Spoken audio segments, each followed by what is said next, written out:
আওয়ামী লীগকে বাদ দিয়ে নির্বাচনটা আমি ব্যক্তিগতভাবে পছন্দ করি না, আমিও চাই না। আমি মনে করি যে আওয়ামী লীগ এই নির্বাচনে থাকা উচিত ছিল, এটা আমি পার্সোনালি মনে করি। আমি যদি 5ই আগস্টের পর থেকে আজকে পর্যন্ত তার বক্তব্য মিলাই, তার সাথে চট করে আমি এটা মিলাইতে পারি না। মানে এত অশালীন ভাষায় 2 দিন পরে ভোট, এইটা বললে ভোট বাড়বে না কমবে এইটুক সেন্স তার নাই। অর্থনৈতিকভাবে আপনি মেরে ফেলে দিচ্ছেন। বাংলাদেশের সমস্ত টাকা ইন্ডিয়াতে পাচার হয়ে গেল, ইন্ডিয়া এখন সেই টাকা ইউজ করতেছে আমার ইলেকশনের বিরুদ্ধে। বাট জামাতের সাথে আমেরিকা আছে, তার মানে হচ্ছে এই জামাত ক্ষমতায় গেলে যেতেও পারে, এরকম একটা ব্যাপার, এরকম একটা আতঙ্ক বোধহয় ঢুকেছে। তাহলে এই সমস্ত বিষয়গুলো আসতেছে কেন? এই জন্য অনেক কিছু আসে যায়, যে এই জন্য যারা ভোটার না তারা রাস্তায় নেমেছে। রাজ্জাকি ভাই বললেন যারা রাস্তায় নেমেছে তারা কি ভোটার? এইটুক সেন্স তার নাই, বাড়বে না কমবে। 1 2 আপনি মাঠে যারা নামলো, হ্যাঁ, তারা কি জামাতের ভোটার? আদৌ জামাতের ভোটার? আমরা তো দেখছি মাঠে কারা নামছে প্রতিবাদে হ্যাঁ, তারা কি মাত্র জামাতের ভোটার? কোশ্চিন কালে তারা ভোট দিবে না, শুধু এমনি জামাতকে অপোজ করবে। আপনি যদি জামাতের ভোটাররা মাঠে নেমে বলে আমি জামাত করতাম, আফটার দ্যাট স্টেটমেন্ট আমি জামাতকে রিজেক্ট করছি, কথার কথা বলছি আমি। যারা নামছে মাঠে ফরগটছে তারা কেউ জামাতের ভোট দেয় না, দিবেও না, আমিও দিব না জামাতকে ভোট, আমি তো টিভিতে বলছি। তাহলে যারা বলতেছে জামাতের বিরুদ্ধে বলুক, তার রাইটও আছে বলার, কিন্তু তারা তো ভোটার না। এটা কোনো ইম্প্যাক্ট হবে কিনা আমি জানি না। কেন আমি বলি, এর ভিতরে এমন কথাও আছে, এই সব কিন্তু ফেসবুক বেসড। এই মিছিল টিছিল, ছাত্রদল মিছিল করছে, মিটিং করছে, রাইট আছে, আপনি করতেই পারেন। পাশাপাশি কিন্তু আমি আপনার কাছে আবার আসি। না না, পাশাপাশি কিন্তু মাঠে শিবিরও নামছে, শিবির নামছে তার সাথে। কিন্তু প্রশ্ন হচ্ছে আর একটা কথা বলছে যে সেন্ট মার্টিনও ইস্যু আনছে, যে জামাতের সাথে আতাত হয়ে গেছে। কিন্তু এখানে মেসেজ কোনটা যায় জানেন? সেন্ট মার্টিন ইস্যুটা আমার কাছে ইম্পর্টেন্ট না, বাট জামাতের সাথে আমেরিকা আছে, তার মানে হচ্ছে এই জামাত ক্ষমতায় গেলে যেতেও পারে, এরকম একটা ব্যাপার, এরকম একটা আতঙ্ক বোধহয় ঢুকেছে। তাহলে এই সমস্ত বিষয়গুলো আসতেছে কেন? যদি বিএনপি আর জামাত একসাথে থাকতো, আওয়ামী লীগ থাকলে তখন কিন্তু খুব স্বাভাবিক হতো, এবং তখন আর এই নারী প্রসঙ্গও আসতো না, এত ঔদ্ধত্যের সঙ্গে গালিগালাজের প্রসঙ্গ আসতো না, ঠোঁট ছিঁড়ে ফেলবো, জিভ ছিঁড়ে ফেলবো ইত্যাদি আসতো না। তো ঠোঁট জিভ ছেঁড়া হচ্ছে কখন? রাজ্জাকি ভাই যখন বললেন জামাত বানাইলেই কি না বানাইলেই কি, কারণ এটা তো ভোটের ব্যাপার ইত্যাদি, বানাইলেই কি বা না বানাইলেই কি, অনেক কিছুই কি, কারণ এটা হচ্ছে সাম্প্রদায়িক রাজনীতি, ধর্মভিত্তিক রাজনীতি একটা দেশকে পেছনের দিকে নিয়ে যায়। ভাই আমার আল্লাহ তো আমার, আপনার আল্লাহ তো আপনার, ব্যক্তিগত বিশ্বাস ভালোবাসার জায়গা, তার সাথে কি আপনার দেনা পাওনা, হাসরের ময়দানে কি হবে না হবে সেটা তো আপনার আর তার। আমরা কি এই রাষ্ট্রের কাছে বেহেশত চাই? আমরা কি কোন কোন অনন্ত সুখের প্রত্যাশা করি নাকি রাষ্ট্রের কাছে? আমরা চাই এখানে গণতন্ত্র, বাক স্বাধীনতা, মৌলিক কিছু অধিকার, ভাত কাপড়ের একটা ন্যূনতম চাহিদা। আমরা কি ওই বেহেশতে গিয়ে ভাত কাপড় চাইবো নাকি? ওখানে তো অডেল এমনিই থাকবে। কাজে এই যে জাগতিক যে বিষয়গুলো, ইহজাগতিকতা, এটাই হচ্ছে একটি প্রগতিশীল রাষ্ট্রের মূল জায়গা। সেই জায়গাটাই নষ্ট করে ফেলছে এই সমস্ত ধর্মভিত্তিক রাজনৈতিক দল। এই জন্য অনেক কিছু আসে যায়, যে এই জন্য যারা ভোটার না তারা রাস্তায় নেমেছে। রাজ্জাকি ভাই বললেন যারা রাস্তায় নেমেছে তারা কি ভোটার? ভোটার নয় কেন? ভোটাররা ভোট দেবে না, কিন্তু আমি বলছি জামাতের ভোটার নয় তারা। জামাতের ভোটার নয় দেখে তো তারা নামবে, সেটাই তো তার বলছি। জন্যই তো নামতে হবে, কারণ জামাতের ভোট তো নাই আসলে। তাদের এই পর্যন্ত 18টি আসন তারা পেয়েছে, তারা এত বড় গলায় কথা বলে কি করে? যদি মাহবুব আজিজ ভাইয়ের কথায় যদি বলি, এভাবে 5 আগস্টের পর ইতিহাস বিকৃত হচ্ছে, অন্ধকারে নিমজ্জিত করার একটা চেষ্টা চালানো হচ্ছে। যদিও মির্জা ফখরুল আজকেও বলেছেন যে জামাত ইসলামী বাংলাদেশকে সামনে এগোতে দিতে চায় না, তারা দেশটাকে আফগানিস্তান বানাতে চায়। তার মানে জামায়াতের প্রতি দোষটা দিচ্ছে। আমার কাছে না খুব বিরক্ত লাগে বিষয়গুলো আলাপ করতে। আমি কেন এই আলাপগুলো করবো? আপনার মানে আমরা এখানে বসছি, মানে শুধু জামাত নিয়ে আলাপ করতেছি। জামাত বিএনপি নিয়ে তো অনেক কিছু বলেন। না না বলতেছি কেন মনে হয় জানেন, গত 16 বছর যে আওয়ামী লীগ ক্ষমতায় ছিল না, অফিসিয়ালি কিন্তু তার বিরোধী দল ছিল জাতীয় পার্টি, কিন্তু চলনে বলনে কহনে শুধুই ছিল বিএনপি। অর্থাৎ বিএনপির 16টা বছর আওয়ামী লীগই টিকায় রাখছে আলোচনা করে, জাতীয় পার্টি কিন্তু টিকে নাই, জাতীয় পার্টি কিন্তু বিরোধী দল। আমার কাছে আজকেও মনে হইতেছে যে আমরাই বোধহয় খালি জামাতকে টিকায় রাখতেছি, মানে এই জামাত নিয়ে আলাপ করতে। কন্যার সাথে দেখা নাই বিয়া শুক্রবার, উনি ধাপে ধাপে করবেন, এখন তো নির্বাচন হয় নাই, জীবনে এখন পর্যন্ত ক্ষমতায় আসে নাই, আসলে কি জগৎ মেনে নিবে? প্রশ্নই ওঠে না। যদি না মেনে নেয় আমরা আননেসেসারি টাইমটা নষ্ট করতেছি। কেন করতেছি বললাম কথাটা, বাংলাদেশে মুক্তিযুদ্ধের পক্ষের শক্তি হিসাবে কিন্তু সবচেয়ে বেশি সুপরিচিত আওয়ামী লীগ, এবং এইটার ধারক বাহক তারা যেভাবে ব্যবহার করছে। কিন্তু আমরা দেখছি 2001 সালে যখন নির্বাচন হইল, তখন 96 থেকে 2001 কেয়ারটেকার অধীনে নির্বাচন হচ্ছে, তখন কিন্তু একটা জোট হয়েছিল। জোটটা কি? বিএনপি আর জামাত মিলে একটা জোট, যেখানে তারা 18টা সিট পেয়েছে, মন্ত্রী হয়েছিল। এই যে বিএনপি এবং জামাত, জামাত কে? স্বাধীনতার বিপক্ষ শক্তি, রাজাকার ইত্যাদি ইত্যাদি। তার সাথে যারা জোট করলো, জোট করে পরাজিত করলো কাকে? মুক্তিযুদ্ধের পক্ষের শক্তিকে। এটা কি ইতিহাস? এটা কি? আপনি মুক্তিযুদ্ধের পক্ষের শক্তিকে তাড়িয়ে দিচ্ছি আমরা, রাজাকারের সাথে জোট গঠন করে মুক্তিযুদ্ধ, এটা একটা ন্যারেটিভ বয়ান মাত্র, আর কিচ্ছু না। ক্ষমতায় যাওয়া, তাহলে মুক্তিযুদ্ধের চেতনার শক্তি যে তার বিরুদ্ধে যখন রাজাকারকে নিয়ে জোট করে, সেইটা এই দেশে আমরা ছিলাম না? কি কথা হয়েছে? কিছুই হয় নাই।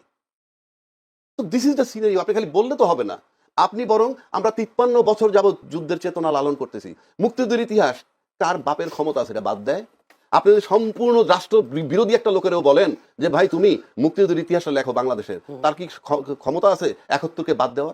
এটা কোন ধরনের ন্যারেটিভ যে আমরা মুক্তিযুদ্ধ থেকে বাদ দিয়ে দিচ্ছি? তার ধারাবাহিকতায় 24-এর আন্দোলন হয়েছে। 24-এর আন্দোলন হয়েছে। এই 24-এর আন্দোলন যেদিন হয়েছে তখন সেদিন কি করছে? যারা ফেসিজমের বিরুদ্ধে লড়াই করছে। কি ফেসিজম?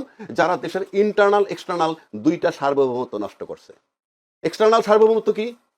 বিনা বিচারে হত্যা, আয়নাঘর, ক্রস ফায়ার, বিডিআর হত্যা, শাপলা চত্বরে হত্যা, এগুলো হলো আমার ইন্টারনাল সার্বভৌমত্ব। এক্সটার্নাল কি? 10 লাখ রোহিঙ্গা ঢুকছে, কেউ বাধা দিতে পারে নাই, দলমত নির্বিশেষে সরকারের সাথে সব দল একত্র হয় নাই, আরামসে ঢুকছে। আমার সার্বভৌমত্ব ছিল না। সেই সার্বভৌমত্ব যাতে টিকে থাকে সেই জন্য 24-এর আন্দোলন হয়েছে এবং তাকে তাড়াই দিয়েছে। এবং উনি যাওয়ার পর ভাবতে এরকম আমার মুক্তিযুদ্ধ চলে গেছে, আমার মুক্তিযুদ্ধের ইতিহাস চলে গেছে। আমি ভাই আমার মাথায় ধরে না যে আমরা সেন্সেবল লোক কি করে বলি আমার মুখ মনে হয় যে মুক্তিযুদ্ধ চলে গেছে। এই বয়ান চলবে না ভাই, এই বয়ান চলবে না। 1 নম্বর। 2 নম্বর, 71 সালের চেতনা যদি আজকে 53-55 বছর যাবত লালন করতে পারি, নিশ্চিত থাকেন আপনি এই মাত্র 1.5 বছর আগের ঘটনা জুলাই চেতনা, এটা কি মাত্র আর 15 দিন ধারণ করবে না? ওটা যদি 53 বছর ধারণ করতে পারে, 54 বছর, এটা তো 54 মাস ধারণ করলেই এনাফ। সুতরাং দেখতে হবে যে জুলাই চেতনার পক্ষে কারা, জুলাই চেতনা ধারণ করে কারা। এটা উনি আমি আপনি শুধু মুখে বললে হবে না, ভোটারকে ফিল করতে হবে। যেহেতু ইলেকশনের বাজার আনছেন, দৌড়ে কে আগে? এই দৌড়ে ভোটাররা যাকে বিশ্বাস করবে জুলাই চেতনা ধারণ করে, সুতরাং ভোটার এসে ভোট এবার সেদিকে যাবে।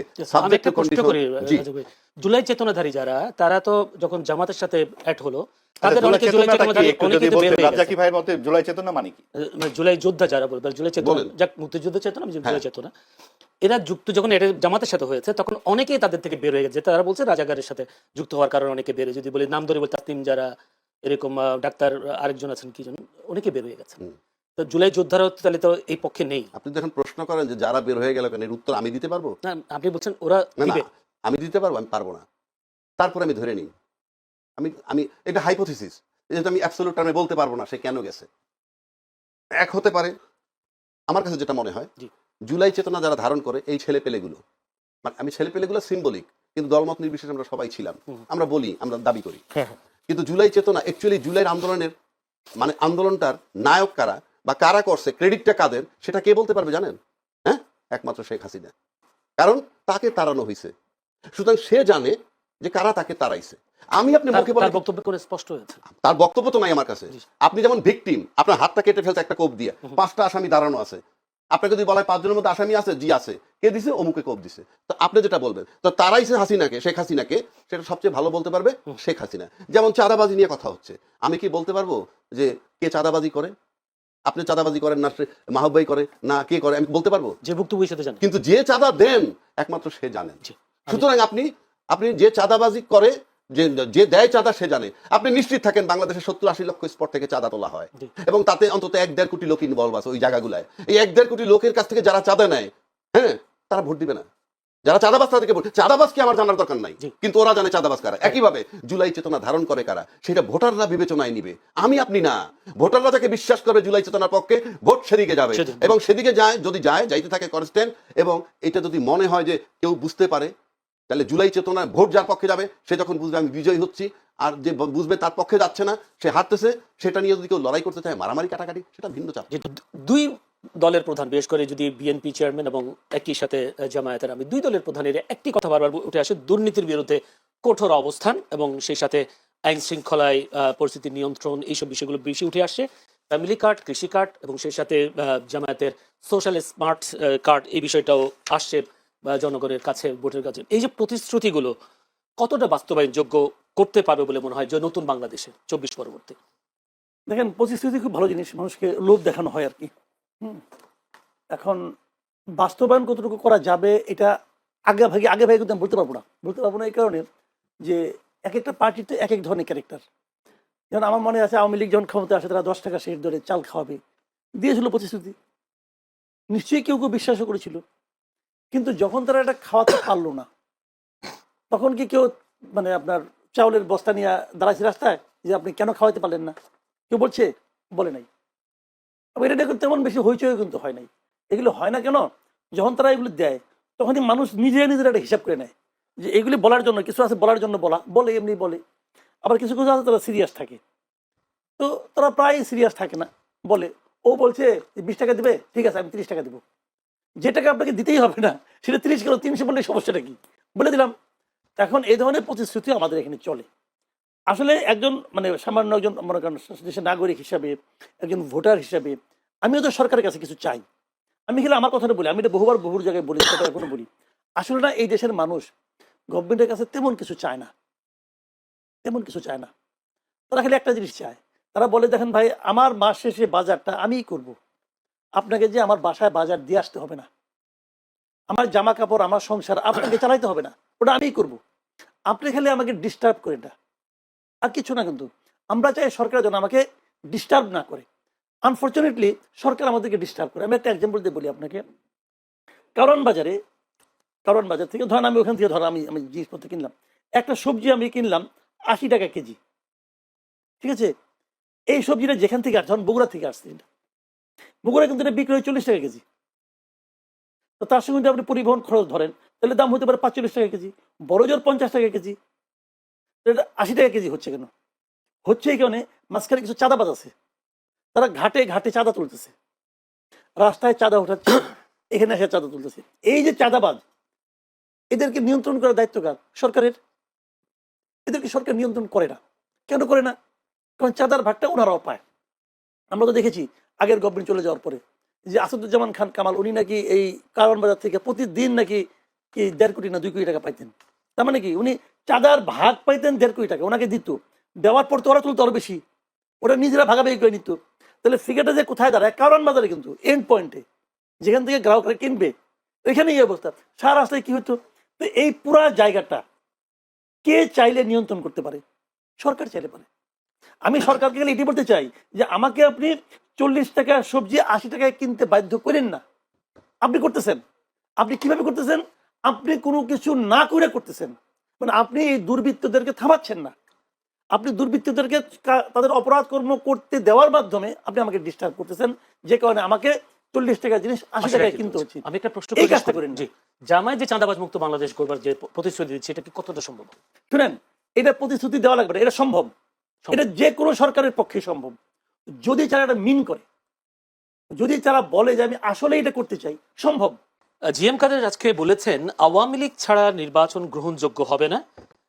এই কথাটা তিনি বলছেন, কিন্তু জাতীয় পার্টি বিভিন্ন জায়গায় মনোনয়ন তিনি জমা দিয়েছেন, তারা নির্বাচন করছেন। তাহলে গ্রহণযোগ্য নির্বাচনই যখন হবে না, তারা কেন নির্বাচনে অংশগ্রহণ করছে? এক, দ্বিতীয় কথা হলো তারা এই নির্বাচনে কতটা আসন পাবে, যেহেতু আওয়ামী লীগ ভোটে অংশ নিচ্ছে না, সেই ভোটগুলো কি জাতীয় পার্টির পাল্লা ভারী করবে কিনা? জাতীয় পার্টি নির্বাচন করতেছে এবং জাতীয় পার্টির বিরুদ্ধে নির্বাচন করতে না দেওয়ার জন্য নির্বাচনের আগে অনেকগুলো দল বেশ সক্রিয় ছিল। তার মধ্যে গণ অধিকার পরিষদ ছিল, জামাত ইসলামও ছিল। তারা বারবার বলেছে জাতীয় পার্টিকে যেন নির্বাচন করতে না দেওয়া হয়। জাতীয় পার্টি নির্বাচন করতেছে, কিন্তু তারা খুব বেশি একটা যে আলোচনায় আছে, বড় বড় মিটিং করছে, সেরকম আমি অতটা দেখছি না, তাদের গণসংযোগ অত বেশি দেখছি না। তার মধ্যে জাতীয় পার্টির জিএম কাদের কিছু কিছু কথাবার্তা বলতেছেন, তার দুটো কথা বেশ আমার কাছে মনে হলো যে আলোচনার মতো।